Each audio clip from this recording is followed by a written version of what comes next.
بسم اللہ الرحمن الرحیم۔ اس نے جتنے بھی کاروبار کیے سب فلاپ ہوئے، یا تو نقصان ہوتا رہا یا نقصان ہونے کا اندیشہ ہونے لگا، تو جان چھڑا کر جان اور مال بچائے۔ پراپرٹی کا کاروبار بھی نہ چلا، موٹر سائیکلوں کا شو روم بھی ٹھپ، کپڑے کی دکان بند ہو گئی، میڈیکل سٹور کھولا تو گویا لوگوں نے دوائی کھانا ہی چھوڑ دی ہو۔ فروٹ کی اعلیٰ انداز و کوالٹی کی مہنگی مارکیٹ میں شاپ بنائی تو گاہک ندارت، میرا ہر کاروبار کیوں ٹھپ ہو جاتا ہے؟ کیا میں باقی کاروباری لوگوں کی نسبت بے ایمان زیادہ ہوں، بد اخلاق زیادہ ہوں، ناجائز منافع خوری زیادہ کرتا ہوں؟ اس طرح کے کئی سوالات وہ خود سے خیالوں میں کرتا تو ضمیر جواب میں کہتا نہیں، پھر میرا کوئی کاروبار کیوں نہیں چلتا؟ اس سوال کا جواب نہ ضمیر سے ملتا نہ جاننے والوں سے۔ اس نے خدا کی مرضی سمجھ کر کاروبار کرنے کا خیال ہی دل سے ہمیشہ کے لیے نکال دیا، کبھی یہاں کبھی وہاں جاب کرتا رہا۔ یہ جمعہ کا دن تھا، اسے پہلی بار زندگی میں یہ خیال آیا کہ نماز جمعہ پڑھنے جایا جائے۔ نہا دھو کر جمعہ پڑھنے مسجد چلا گیا۔ مسجد میں خطیب صاحب نے تقریر میں کہا کہ بندہ جب اپنے مال تجارت سے زکوٰۃ دے یا اپنے مال سے صدقہ کرے تو اللہ اس کے مال میں، کاروبار میں، زندگی میں دکھوں سے، نقصان سے بچا کر امن، سکون اور برکت عطا فرما دیتا ہے۔ مولانا صاحب نے مزید کہا کہ تاریخ میں بھی کوئی ایسا واقعہ نہیں ملتا کہ کوئی مسلمان صدقہ یا زکوٰۃ دینے سے غریب ہوا ہو، بے سکون ہوا ہو یا کاروبار میں، رزق روزی میں بے برکت ہوا ہو۔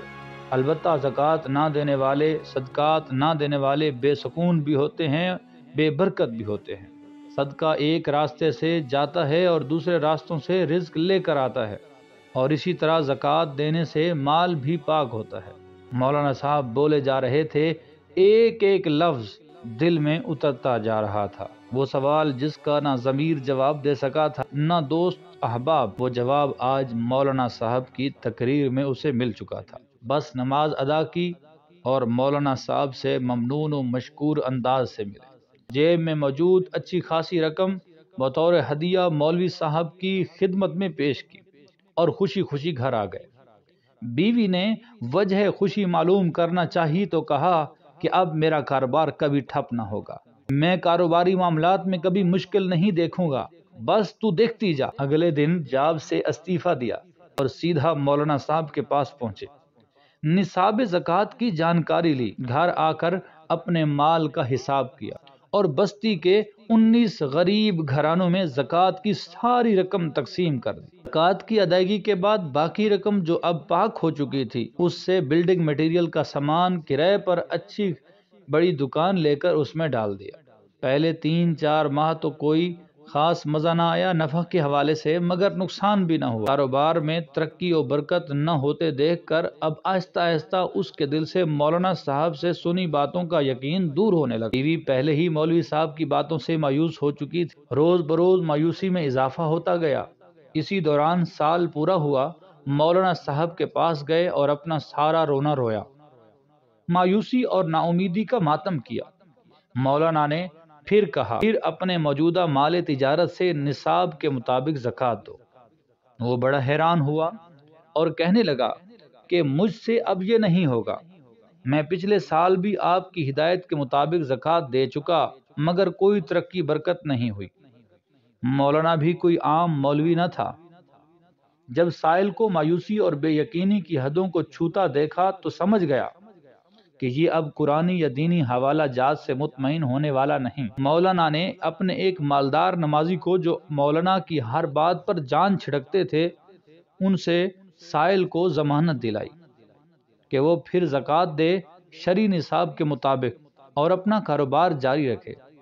اگر آئندہ سال تک کاروبار میں ترقی نہ ہوئی تو یہ آدمی آپ سے آپ کا سارا کاروبار خرید لے گا اور آپ کی زکوٰۃ پر خرچ ساری رقم اور جاب کی تنخواہ، جتنی 2 سالوں کی تنخواہ ہوگی وہ بھی دے گا۔ وہ ان باتوں سے مطمئن ہوا اور کاروباری مال سے نصاب کے مطابق زکوٰۃ نکال کر مستحقین میں تقسیم کر دی۔ اب ہر جمعہ کو مولانا صاحب کاروبار کا حال پوچھتے تو جواب میں وہی مایوسی کی باتیں اور امید کے بجھتے ہوئے چراغ۔ حالات یہاں تک پہنچ گئے کہ سائل سے زیادہ مولانا کو فکر ہونے لگی۔ رات کا پچھلا پہر ہوا، مولانا نے دست دعا بلند کی، اے اللہ، میں نے تیرے قرآن سے ایک بھٹکے ہوئے کو بگڑی ہوئی حالت سے سدھارنا چاہا، تیرے محبوب کی احادیث پڑھ کر حلال مال میں برکت کا یقین دلایا۔ اے اللہ، مجھے تیرے اور تیرے محبوب کے احکامات اور دلاسوں پر یقین ہے، مگر میرے ذریعے تجھ پر اور تیرے محبوب کی باتوں پر یقین کرنے والا مایوس ہوتا جا رہا ہے۔ اے رب ذوالجلال، تو اس کی روزی کاروبار میں برکت فرما۔ مولانا صاحب روزانہ دعا کرتے رہے۔ کچھ ہی دنوں بعد ایک دن خلاف معمول پیر کے روز دکاندار صاحب ظہر کی نماز کے وقت دمکتے چمکتے چہرے کے ساتھ مسجد میں مولانا صاحب کے پاس آئے اور خوشخبری سنائی کہ سیمنٹ فیکٹری والے 2 دن پہلے آئے تھے، معاہدہ کر کے مجھے ایک بڑا گودام دے کر اور اس میں اپنے مال کی ایجنسی دے کر گئے۔ اب اس پورے شہر میں اس کمپنی کا سیمنٹ میرے سوا کوئی کمپنی ریٹ پر نہیں بیچ سکے گا۔ کل سے لے کر اب تک میں کئی ٹرک مال علاقہ کے ڈیلرز کو بیچ چکا ہوں، جس کی مد میں مجھے معقول منافع ہوا ہے۔ اسی طرح سلسلہ چلتا رہا تو مجھے اپنے کاروبار میں دن دگنی رات چگنی ترقی نظر آ رہی ہے اور میں 2 دن سے انتہائی مطمئن ہوں۔ مولانا صاحب نے خوشخبری سن کر اللہ کا شکر بجا لانے کے لیے 2 رکعت نماز شکرانہ پڑھی۔ ابھی 2-4 ہی مہینے گزرے تھے کہ 2 اور کمپنیوں نے اپنے مختلف نوعیت کے بلڈنگ مٹیریل کے سامان کی ایجنسی گودام بنا کر دینے کا معاہدہ کر لیا۔